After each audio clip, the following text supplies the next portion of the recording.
Maraming nagtatanong, nanguusisa kung sinuspende raw ba ang TV host sa isang show. Alin daw ba ang kapanipaniwalang kwento? Ang balitang magbabakasyon lang siya o ang binigyan siya ng leksyon ng management?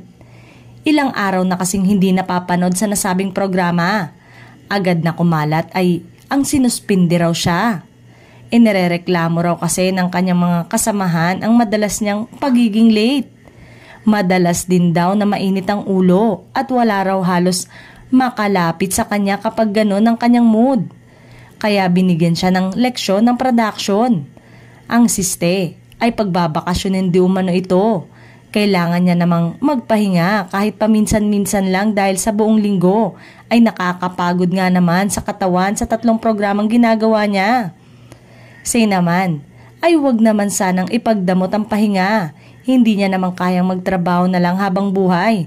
Maki naman ay pinagpapahinga rin para mas matagal na mapakinabangan. Gusto naming marinig mula mismo sa show kung ano ang tunay na kwento ng pansamantala niyang pagkawala.